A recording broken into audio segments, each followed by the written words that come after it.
अमरावती के राजकमल चौक railway overbridge के पुनर्निर्माण के लिए केंद्रीय सड़क परिवहन और राज्य मंत्री नितिन गडकरी ने 300 करोड़ रुपए की मंजूरी का आश्वासन दिया। यह निधि सेतु बंधन योजना के तहत उपलब्ध कराई जाएगी। सांसद बलवंत वानखेड़े ने केंद्रीय मंत्री से मुलाकात के बाद यह निर्णय लिया गया।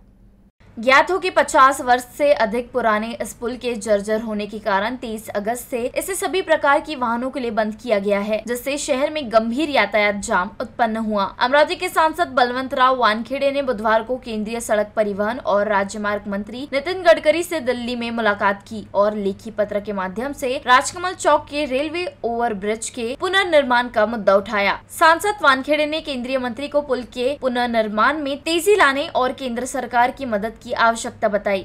इस पर नितिन गडकरी ने लगभग 300 करोड़ रुपए की परियोजना के लिए सेतु बंधन योजना के तहत निधि उपलब्ध कराने का आश्वासन दिया। शहर के मुख्य मार्ग पर पुल बंद होने से आम नागरिकों को समस्या हो रही है और वाहन चालकों की दिक्कतों को देखते हुए इसका पुनर्निर्माण तत्कालीन रूप से आवश्यक बताया गया। इस अवसर पर सांसद कल्याण काड़े और डॉक्टर शिवाजी काडगे भी उपस्थित रहे। त्याचं गेल्या काही दिवसाच्या अगोदर स्ट्रक्चर ऑडिट झाला आणि त्या ऑडिटमध्ये तो पूल क्षतिग्रस्त आहे अशा स्पष्ट त्यामध्ये नमूद आहे। त्यामुळे काही अनुचित घटना घडावू नये म्हणून तो पूल वाहतुकीसाठी बंद केला गेला, परंतु त्यामुळे या वाहतुकी एवढी कोंडी निर्माण झाली शहरात की तो शहराचा मुख्य भागातला पूल आहे।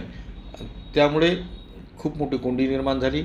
हे जे काही प्रशासन आहे, मग BNC असेल किंवा रेल्वे असेल, हे पूल तयार कोणी करावा यापासून अनभिज्ञ होते। अशातच मी माननीय नितीनजी गडकरी साहेबांना भेटलो आणि त्यांना ही वस्तुस्थिती त्यांच्या लक्षात आणून दिली। त्यांनी स्पष्ट आश्वासन दिलं की हा सेतू बंधन या योजनेत मी पूल तुम्हाला मंजूर करून देतो, परंतु हा प्रस्ताव राज्य शासनाकडून येणं गरजेचं आहे, म्हणून मी राज्य शासनाकडे सुद्धा हा प्रस्ताव देईल आणि त्याच्यासाठी पाठपुरावा करेल।